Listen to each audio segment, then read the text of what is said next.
You're still watching TVC Breakfast. Now it's time to find out what's happening in the world of social media, and the only lady that will give us all that information is Friday, so I'm sure a whole lot has happened in the world of social media. Olamide Odekule, good morning. As we prepare for Valentine's tomorrow, I hope we have some Valentine's. Good morning, Ria. Ria, you betrayed me. You were asking why I was wearing red. The one day I don't wear red on Valentine's Day Eve, you show up here in red. It's for the both of us, don't worry. I have no words. Shall we see what everyone's talking about this morning? Take it away. Let's hop right in. Good morning, Nigeria. I like to say that TVC has a finger on the pulse and our eyes on the streets. And here on the Trending Now segment, my team and I do our best to bring you some of the trending stories that are shaping the world that you and I live in. We begin today in the East, where some prominent businessmen from Nigeria's southeast are trending online after a video surfaced showing a multi-million naira bus donations to the APC-aligned City Boy movement, a move that is widely seen as early political positioning ahead of the 2027 elections. Now, in the video that you're watching, familiar names appear as donators of this bus: Zenko, NC Energy, Obi Cubana, and Cubana Chief Priest. And it's clear that they are publicly supporting the City Boy movement that's been linked to the City Boy political base. But the timing of this is part of why this is generating a lot of strong reactions, because it's coming shortly after businessman Isaac Fayose criticized some Eastern elites, accusing them of not showing enough public support for detained IPOB leader Nnamdi Kanu. But what this is becoming is a broader national conversation about business influence in politics, public political alignment, and how support is increasingly being expressed openly rather than quietly. I'll take two tweets. Masterpiece says, networking and mobilizing this level of successful people to fully support your ambition will take Peter Obi 100 years to achieve it, because he didn't have both the capacity and the credibility to convince this kind of people to believe in his ambition. Aisholek says, these people are businessmen. Don't expect less from them. If an opposition gets there tomorrow, they will go with the person too. If you reach your turn, then as a business person in this country who has the access, don't follow the government and watch your business and life suffer. Team, we're increasingly seeing a lot of Northern Igbo elites, pledging their support for the City Boy movement. We know Obi Cubana was installed as the zonal director of the City Boy movement. And now we are seeing that other influential Igbo businessmen are donating buses and pledging their support for the City Boy movement to a lot of criticism, I must say, Atoma. Why should people criticize? Everybody is moving to the APC. Everybody is endorsing President Tinubu for 2027. So it is only smart that if you are doing business, especially a multi-million naira business in this country, that you join the bus, And moreover, the City Boy movement started before the Fayose Kubala Chief Priest Wahala. I just felt I should correct that a little. But it's, for me, I'm really worried why people are making this whole thing an issue. It is not a big issue. This is who they choose to support. They are not being forced to support the person. They have chosen that they want to support this person. And even sometimes when people say, oh, they're supporting because of their business. No, Nigeria is not putting anybody to say that, oh, if you don't support Tinubu, your business will not go well. So let us remove that ideology from the whole thing. These people are supporting because they believe in this particular man. I feel like the whole conversation about, oh, Igbos are supporting President Tinubu, this is not the first time an Igbo man is supporting Tinubu. So why are we now castigating these particular Igbo people? It's their choice. I hate the fact that we want to put our opinion on somebody. If you do not support a political party, that doesn't mean, another person doesn't support the party. And it has nothing to do with the person's ethnic group. They want to support the president because they feel like, they believe in his movements. They were not forced to do it. The president didn't force them to do it. Nobody forced them to do it. It is their own will. And these are elderly men. So the criticism is a whole lot. It's unnecessary. I cannot be fighting you for who you want to support politically. It doesn't even make sense to me.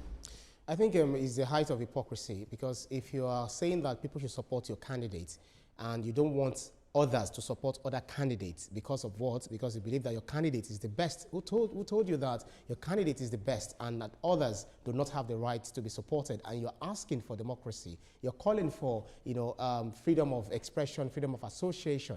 I think it's a level of hypocrisy. And people who criticize, things this way, they do not understand, they do not know the person, the man Tinubu himself. They thought when he became president, that was when he became popular. No.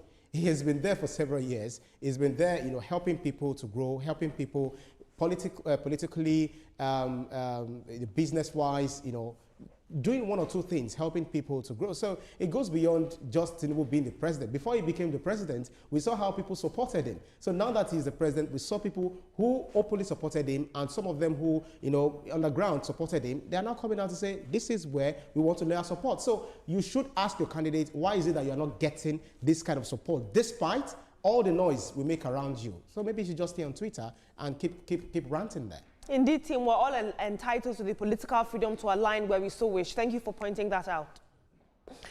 Now, let's talk about a story that's generating outrage and serious safety concerns for young women on the line. A Lagos-based content creator known as Femmes Thrift has alleged that she and a friend were sexually assaulted after being lured to what they believed was a modeling shoot in the Ajao Estate area of Lagos. Now, she says that she was contacted on Instagram by a man claiming to be launching a fashion brand, and she was offered about 140,000 naira for the job.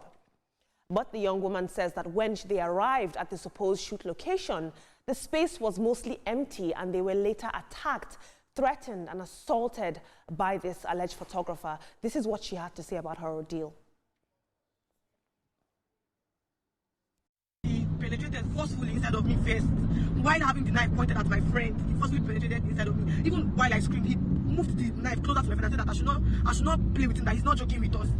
Then after he did that with me first, he went to my friend, still no protection, no anything, still like that. He penetrated forcefully into my friend soon. After doing that, he told us to change position. We should land in a different position. And he came back to me, he forcefully penetrated into me again. The same way he went. If he's on my friend, he will point his knife at me. If he's on me, he will point his knife on my friend. Then after he met my friend, he came back to me, and then after I was the last person, and then he poured his refuge on my outer public area. Well, according to updates that are being shared online, the suspect was later identified with the help of social media users, and he's now reportedly in police custody. But this young woman has expressed fears that the suspect could use influence or money to evade justice, and she's calling for intervention from relevant authorities. But luckily, people online, legal support has also emerged, with lawyers, Barrister Marshall Dami and Barrister Fola, said to have intervened, and the case is now reportedly before the Ikeja Gender Office. But of course, this case is raising wider concerns about a lot of risks that are linked to unverified online job offers, particularly within Nigeria's fast-growing influencer and gig economy space. It's so sad what this young woman went through, and I thought it was important to lend a voice to the cause. Let's have a look at social media. Executioner says, the first place I expect her to go is a hospital to get his prints, after that police station. But no, Madam go house, bath, wash everything, come out. Then she fixed her camera to create content. The social media, the new police station, they will be all right, Sha. Namex Interior says, this is horrifying. Authorities must investigate urgently, support the victims, and ensure justice. No job offer should ever become exploitation or violence. Tim, this young woman looking for an opportunity, to model, she's a model. She got to the house, and this man, she went with a friend. She did what, you are told to do. You go with a friend. She went with a friend. This man held them at knife point and sexually assaulted the both of them. And after he was done, this young lady is also alleging that he made her and her friend unlock their phones. He got some terrible photos of them, compromising photos of them, and threatened them that if they told anybody, he would release it online. Now, this young woman had the courage to come forward and tell her story, Etoma. I want to commend the young woman for coming out in the first place, because mostly when women are taken advantage of sexually, it gives them some kind of shame, some kind of complex. They don't have the courage to come out. They can't even report it to the police. But this young lady, I salute her courage. And a note of warning too, when they say we need models, models can be anything. So you have to be very careful when you're doing that. Never go to a modeling, what's it called? Gig, audition job. Or gig alone. Don't. In fact, go with like 10 people. This is a very sad one. I have been trying to reach out to them, so I'm happy that you brought this story up, Olamide. So if anybody is watching that knows her, it's a story that I really like to follow because I saw it on social media, I saw the comments, but I wasn't able to get to her directly. This is quite a very sad one, and this is not the first time that we've heard that, things like this happen to people when they're trying to go for gigs. Sometimes it's not even modeling, it's different things. They'll tell you, come to this particular place, you get there and it's something different. I do not blame her. A lot of people are desperate. A lot of people, maybe she's a model, she was hoping for a big break, and look at what happened to her. I need to follow two sides of the story. I'm going to definitely speak to her, and also we're going to look for the man, because I know they've identified him. I saw his picture on social media yesterday. We'll bring you more updates on this particular story. Yeah, I find it very heartbreaking when I saw the story yesterday, the video, and it was just crazy. I will say that the lady, she's bold. She had the courage to also come out, because if you don't speak up because of fear of whatever culture, I think you just keep dying in silence. The fact that you've spoken up, and we've even taken it upon ourselves to beam this story to the world and ensure that you get justice, and this guy is also served what he deserves to be served. One thing is, you've been advised, whenever any lady, anyone watching us, wherever you're going, whether you're a man or a woman, you're being invited by anybody, do not go alone. And if you think that, even if you have not gone alone, ensure that you meet these people in public place. If you cannot meet, if they don't want you to meet them, if they want to meet you in public, then you should know that that is #1 red flag, for you. Don't be desperate, in getting any opportunity or anything because you want to blow. Do not be desperate. Lady, I believe that justice will be served in your own case. Indeed, we look forward, like Ria said, to bringing more updates on this story. I know Ria will follow the story very closely. Thank you so much for your input, team. Moving on, British-Nigerian heavyweight boxer Anthony Joshua is trending after choosing a deeply personal way to honor the two close friends that he lost in a tragic car crash in Nigeria last December. Anthony Joshua has tattooed the names of Shina Gami and Lateef Latsayodele in what many are describing as a permanent tribute to friendship and loyalty. Now, images shared by a London tattoo studio show Anthony Joshua walked in unannounced for the session, and it was a very quiet moment of remembrance that was away from the spotlight. Recall that the two men died in a car crash along the Lagos-Ibadan Expressway. While Joshua was also in the vehicle, he survived the accident and he returned to the UK after receiving medical treatment. Let's have a look at what you have to say about this on social media. TG Daniel says, that kind of pain doesn't fade. It just finds new ways to live with you. Tattoos like this aren't just ink. They're memories carried everywhere. Real loyalty is remembering your people even when the world only sees your wins. Losing friends suddenly hits different. If you've ever lost someone close, you know. Team, we're following this very closely. We're seeing that grief is clearly in stages. I mean, he's still in a lot of pain, but this tribute to his friends that he'll see, their names everywhere that he goes. Someone on social media mentioned every time he raises his hand, in victory or in fight, he'll remember those two lads who were essentially his brothers. And I think that's why he plays the tattoos there. It makes me like Anthony Joshua a little bit more. That kind of loyalty, that kind of friendship is very rare, and Tony Joshua has just shown that he could be a very loyal person too, apart from a fantastic boxer. Anthony is definitely going through a lot of pain. There are some losses that will never be forgotten, so this is quite commendable. But I know that apart from even having them on his hand, they are always in his heart, which is the most important. Yeah, so I just pray that the soul of the departed, find beautiful repose, and God forgive their soul. Anthony, once again, I offer my condolence. Stay strong, champ. Thank you so much for your input, team. Moving on in the world of social media, popular streamer iShowSpeed is back in the spotlight, and this time it involves a very interesting fitness challenge. In a recent video that's going viral, Speed said that if the viral personality known as Nigeria's angriest man can successfully train his brother Jamal and help him lose weight, then he'll bring him to the United States of America. According to him, the Nigerian content creator will join Jamal in the USA, where they will train together and stay motivated as part of efforts to improve his fitness and overall health. Have a look at this very funny exchange. Can you come to America? Yes.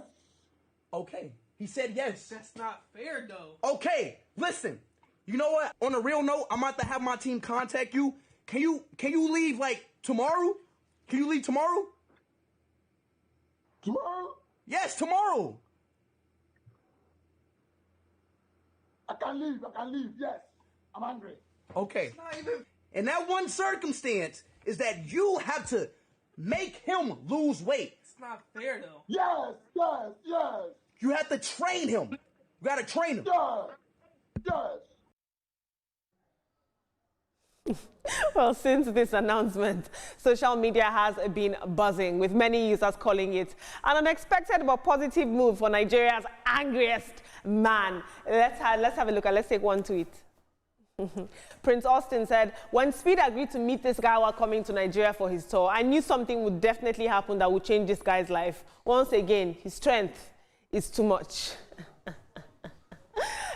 Team, I thought it was a very light-hearted story to take. Now, I don't know why the youth are so obsessed with Aisha Speed, because this had over 40,000 likes and about 3,000 comments on social media. It's really trending. People are saying that God has smiled on the world's Nigeria's angriest man, because he might be going to America very soon. Aisha Speed has instructed his team to contact this man for, visa arrangements to fly him over.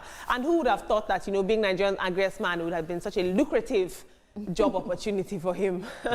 Well, the guy has been angry for too long. It's about time you stop being angry. What cracked me up is the telephone conversation. I just kept hearing, yeah, from this guy, and so on. Look, if Aisha Speed says, go climb Obudu Mountain or something before you come to the guy will do it very fast. I wish him a beautiful future, and I hope he gets what he is looking for.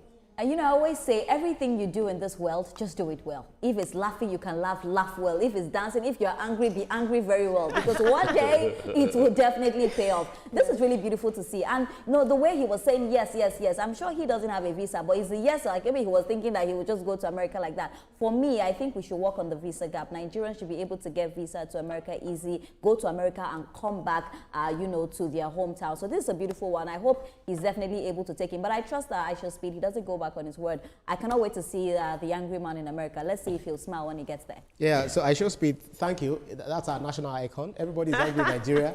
I remember when we had a guest in the studio, and I think she was from Lebanon or one of these countries, and they said, "Why is everybody angry in Nigeria?" I said, "Why?" He said, "Because the way they drive and the way they just want to always shout at this, shout at the other person." I said, "Well, it's just one of the ways that go to other countries and you see people shouting, 'Hey, my friend, what's up? How are you?' And you think they are fighting." They are not fighting, they're actually greeting. So one thing is, when it gets to the US, please just be careful, because ICE, the ICE agents are there so that they don't throw you back to Nigeria. Please, Aisha Speed, take care of our guy. Let him transfer the aggression to Trump. Absolutely. It's very fascinating that this content creator has turned, our Nigerian gra-gra into satire that is now paying off for him.